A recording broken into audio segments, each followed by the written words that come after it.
네, 안녕하세요. JUnit을 활용한 코드 테스트를 발표할 장선혜입니다. 목차는 다음과 같습니다. 첫 번째 코드 테스트, 두 번째 JUnit, 세 번째 목객체, 네 번째 예제, 다섯 번째 TDD로 진행하겠습니다. 네, 먼저 코드 테스트입니다. 코드 테스트를 이해하기 위해서 앞서 테스트 코드가 필요합니다. 이 테스트 코드란 무엇인지 먼저 알아보겠습니다. 테스트 코드란 소프트웨어의 기능과 동작을 테스트하는 데 사용되는 코드입니다. 소프트웨어의 결함을 발견하고 수정하기 위해서 이는 매우 중요합니다. 개발자가 작성한 코드를 실행하고 예상된 결과가 나오는지 확인할 수 있습니다. 이 테스트 코드의 종류는 총 4가지가 있는데요. 첫 번째 단위 테스트, 두 번째 통합 테스트, 세 번째 시스템 테스트, 네 번째 사용자 인수 테스트가 있습니다. 이 테스트 코드를 작성할 때의 장점으로는 첫 번째, 개발자가 소프트웨어의 작동 원리와 형태에 대해 심도 깊게 이해할 수 있다. 두 번째, 소프트웨어 수정 시 예상치 못한 부작용을 방지할 수 있다. 세 번째, 개발자 간의 협업을 원활하게 하고 소프트웨어 유지보스에 필요한 문서화 작업을 줄일 수 있습니다. 우리는 여기서 테스트 코드의 최소 단위인 단위 테스트에 집중해 보겠습니다. 이 단위 테스트란 소프트웨어 개발에서 일반적으로 사용되는 테스트의 일종입니다. 하나의 모듈이나 클래스를 대상으로 작성되는 테스트로 개별적인 코드 단위가 의도한 대로 작동하는지 확인하는 과정입니다. 이를 위해서 우리는 테스트 케이스 작성이 필요합니다. 이 아래 보이는 아이콘들은 모두 단위 테스트의 라이브러리입니다. 그 예시로 JUnit, NUnit, PyTest, Jest, Respect 등이 있습니다. 우리 이 JUnit에 대해서 더 알아볼 건데요. JUnit은 자바의 단위 테스트 작성을 위한 라이브러리입니다. 이는 어노테이션과 어서션으로 구성되어 있습니다. 이 테스트를 구성하고 프레임워크를 확장하기 위해서 다음과 같은 어노테이션, 어서션을 지원합니다. 이는 소프트웨어 개발 및 유지 보수 과정에서 아주 유용합니다. 간단히 어노테이션과 어서션에 대해 알아보겠습니다. 먼저 어노테이션은 한국어로 직역하면 주석이라고 합니다. 이는 프로그래밍 언어에서 코드의 부가적인 정보를 제공하는 방법으로 주로 컴파일러, 실행 환경, 프레임워크 등에게 특정 동작이나 처리 방식을 알리기 위해서 사용합니다. 이 아래 보이시는 것은 대표적인 어노테이션의 예시인데요. 이 중에 가장 많이 사용되는 어노테이션 딱 3가지에 대해서만 더 알아보겠습니다. 첫 번째, 테스트 어노테이션입니다. 이는 테스트 메서드임을 명시하고 모든 테스트 메서드에 반드시 필요합니다. 두 번째, 비포 어노테이션입니다. 비포 어노테이션은 테스트 이전에 메서드를 실행하기 위해 사용합니다. 세 번째, 애프터 어노테이션입니다. 이는 테스트 이후에 메서드를 실행할 때 주로 사용됩니다. 다음은 어서션입니다. 어서션은 디버깅 목적의 검증 도구로 프로그램의 실행 중에 조건이 참인지 거짓인지 검증하는 메커니즘입니다.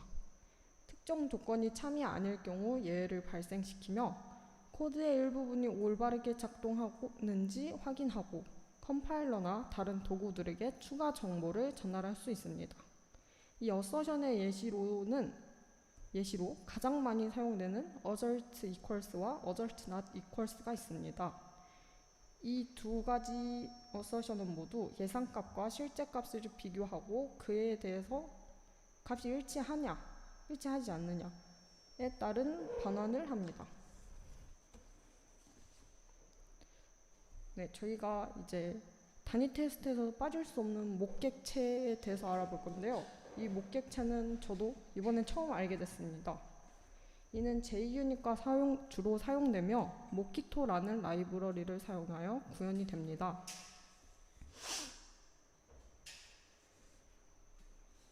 네, 이 목객체를 이해하기 앞서 우리는 테스트 더블이라는 것을 알아볼 겁니다. 이 테스트 더블은 실제 객체를 대체하여 테스트를 수행할 수 있도록 도와주는 가짜 객체들을 포괄하는 개념입니다. 쉽게 예를 들자면 우리가 액션 연기를 할 때 배우가 있고 그 배우의 액션 부분만 담당하는 스턴트맨이 있죠? 그런 느낌입니다. 그리고 종류는 다음과 같이 총 5가지가 있는데요. 순서대로 알아보겠습니다. 먼저 더미 객체. 이는 단순히 인스턴스화 할 수 있는 수준으로만 구현된 객체입니다. 기능이 필요하지 않은 경우에 주로 사용되며 바구니 같은 존재라고 할 수 있습니다. 다음 테스트 스톱입니다. 이는 실제 동작하는 것처럼 보이게 만들어진 가짜 객체입니다. 특정 값을 반환하거나 메시지를 출력하는 등의 작업을 수행하며 단위 테스트에서 특정 조건을 검증하는 목적으로 사용됩니다. 다음 페이크 객체. 이는 여러 상태를 대표할 수 있도록 구현된 가짜 객체입니다.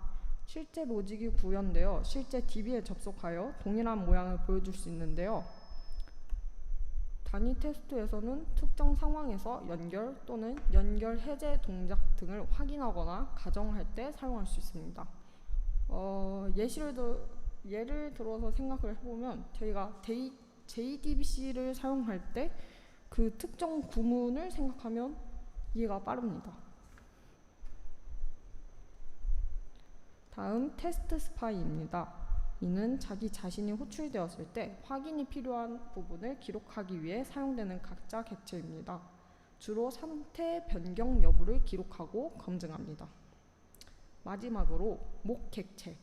목 객체는 주로 라이브러리를 사용하여 생성되며 기대하는 메소드 호출 및 반환 값을 설정하고 이를 기반으로 코드 동작을 검증합니다. 해당 객체의 메소드가 호출되었을 때 목 객체에서 지정한 반환 값을 리턴하도록 구현이 되어 있는데요. 주로 외부 API나 리소스에 의존하는 코드의 단위 테스트를 작성할 때 유용합니다. 이는 외부 자원에 대한 의존성을 제거하고 코드의 단위성을 확보할 수 있습니다. 그렇다면 이 목 객체가 언제 필요한 건지 알아볼게요. 이 아래 보시다시피 목 객체는 실제 객체의 동작을 테스트하기 위해서 필요합니다. 그리고 실제 객체의 동작을 조작하기 위해 필요한데요. 이는 하나의 메소드를 생성했을 때 그 메소드의 인자를 임의로 넣어주고 다음에 이제 그에 따른 반환값도 임의로 지정하는 겁니다. 실제 메소드에서는 인자가 들어오면 그에 대한 반환값이 자동으로 연산이 되어서 나오는데요. 이 목객제를 통해서는 인자도 정해주고 반환값도 임의로 지정하는 것입니다. 마지막으로 실제 객체를 만들기 어렵거나 시간이 오래 걸리는 경우에 이 목객체를 사용합니다.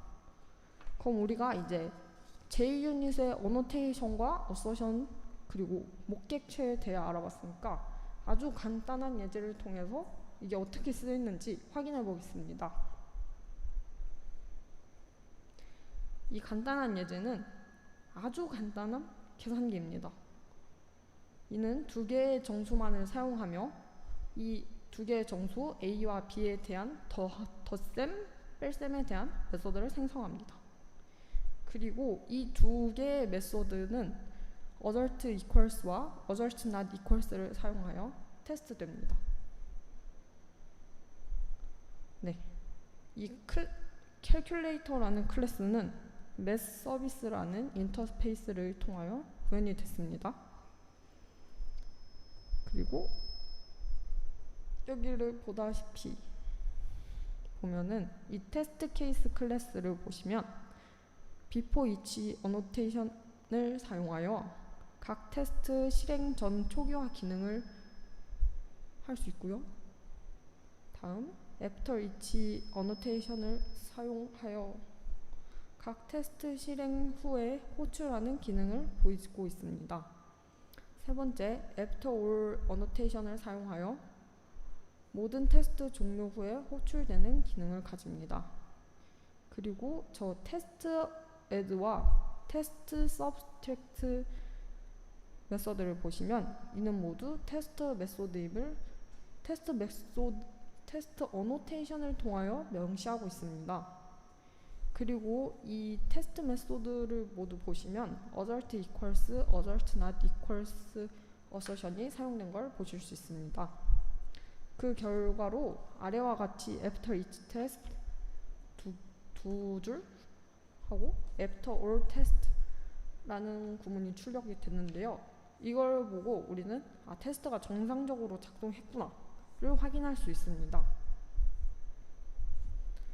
이렇게 간단한 예제를 봐서 우리가 단위 테스트가 도대체 뭐가 얼만큼의 효과를 가진 거지? 이걸 잘 못 느낄 수 있습니다. 하지만 이제 이 작은 프로젝트를 넘어서 작은 일반적인 테스트를 넘어서 이제 큰 프로젝트에 적용했을 때는 유지보수 프로젝트 코드에 대한 심도 깊은 이해가 가능합니다. 또한 나중에 리팩토링을 하는데도 아주 도움이 된다고 합니다. 그렇다면 이를 기반으로 소프트웨어 개발을 할 수 있을까요? 그에 대한 대답은 TDD로 알 수 있습니다. TDD란 무엇인가? 들어보셨나요? 네, 알겠습니다. 네, 이 TDD는 테스트 드라이븐 디벨롭먼트였고 소프트웨어 개발 방법론의 일종인데요.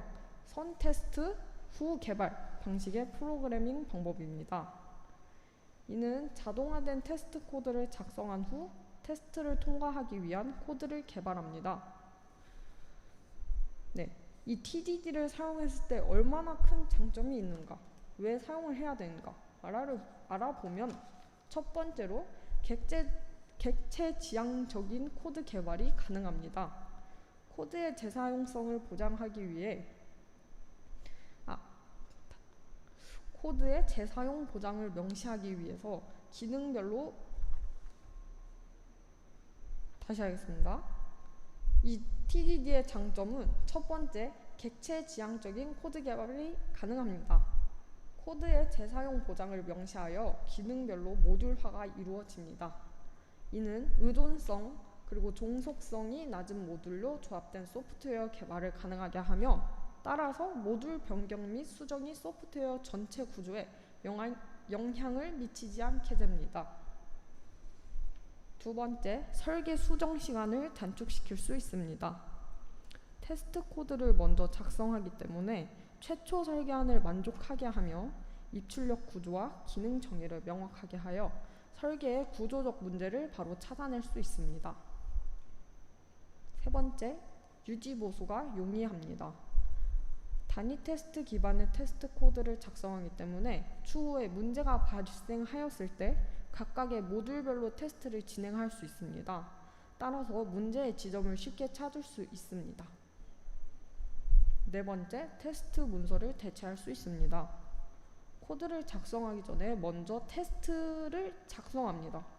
따라서 코드 작성 시 테스트를 고려하게 되고 코드의 기능과 동작이 정확하게 구현될 수 있습니다. 또한 개발 후반부에 코드 오류가 발견되는 것을 방지할 수 있습니다. 하지만 장점도 있겠지만 단점도 있겠죠? 단점은 첫 번째, 사전 준비 기간이 깁니다. 왜냐하면 이제 테스트를 먼저 정확하게 명시를 하고 이제 그에 따라서 코드를 작성해야 하기 때문에 사전 준비 기간이 길 수밖에 없습니다. 두 번째, 개발 기간이 짧은 프로젝트에 대해서는 생산성이 낮습니다. 이에 대한 보기로 우리가 아까 앞에서 작성했던 예제가 있는데요. 그걸 보면은 얘가 굳이 필요한가 싶었지 않습니까? 네, 그래서 단발성 개발에 대해서는 생산성이 낮다고 할 수 있습니다. 그렇다면 이 TDD를 어떻게 실제 개발 단계에 적용시킬 수 있을까? 첫 번째로 테스트 케이스를 작성하는 것입니다. 두 번째, 작성한 테스트 케이스를 통과하는 코드를 작성합니다. 이때 반드시 실패하는 테스트 코드가 있어야 합니다. 이를 토대로 테스트 케이스 통과 코드를 작성하고 리팩토링 단계에서 개선을 하면 더 좋은 코드가 될 수 있는 거죠. 마지막으로 방금 말했던 그 리팩토링을 실행하면 됩니다.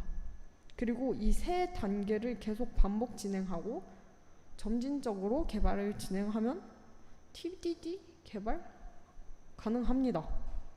아주 잘 됩니다. 네, 그래서 이 테스트 주도 개발에 기반을 둔 단위 테스트의 핵심은 작성하려는 코드를 어떻게 테스트할 것인가부터 고민하고 코드를 작성해야 합니다. 네, 제가 준비한 발표는 여기까지고요. 질문이 있을까요?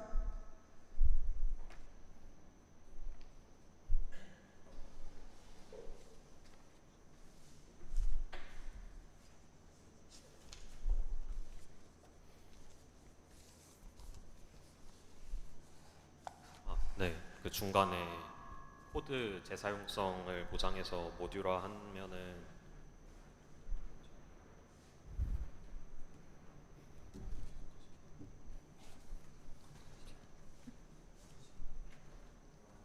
그 코드 재사용성을 보장해서 모듈화 하면은 종속성이랑 의존성이 낮아진다 했는데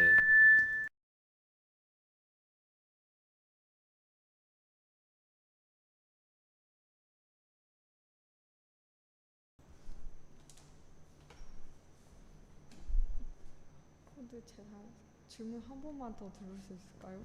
네, 거기 객체 지향 코드를 개발하면은 네. 코드 재사용성을 보장해서 모듈화하기 때문에 종속성이랑 의존성이 낮아진다 했는데 이게 왜 그런 건가요?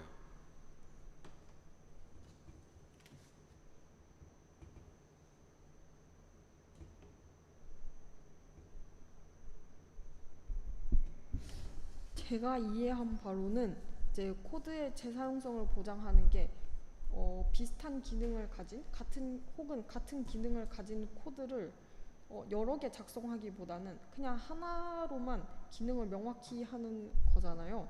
그래서 이를 통하여 기능별로 모듈화가 이루어지는 거고, 그러다 보니까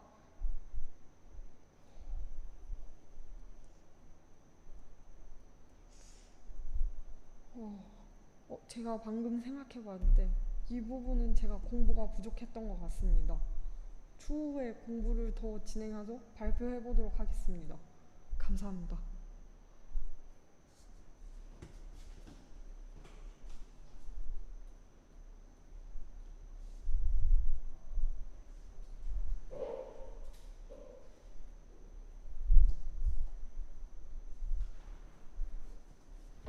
그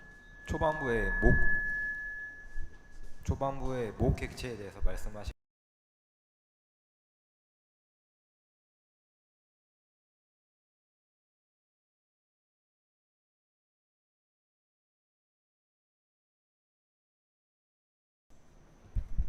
네, 그렇습니다. 목객체는 이제 실제 우리가 써야 하는 객체가 좀 복잡한 경우에 그럴 때만 그냥 간단하게 인자 주고 반환값도 지정을 하려고 사용하는 것이기 때문에 간단한 객체에서는 사용하지 않고도 테스트가 가능합니다.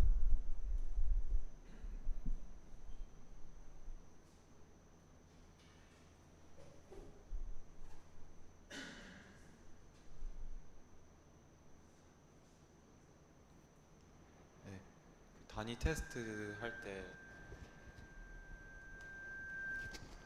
퍼블릭 메소드 같은 경우에서는 이제 그냥 하면 될 것 같은데 프라이베이트 메소드 같은 경우에 어떻게 단위 테스트를 수행할 수 있나요? 퍼블릭 메소드에서는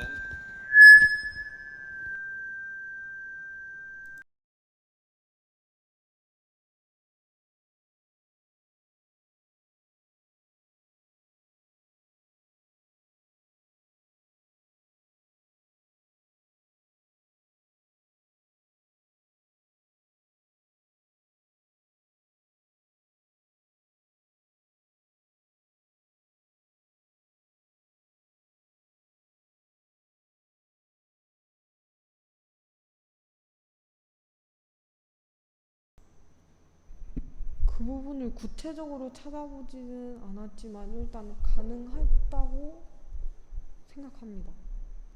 부족하네요. 죄송합니다. 더 공부해서 오겠습니다.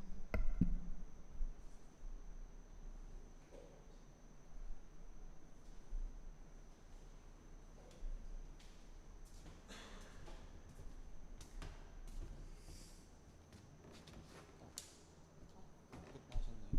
그럼 발표를 마무리하겠습니다. 감사합니다.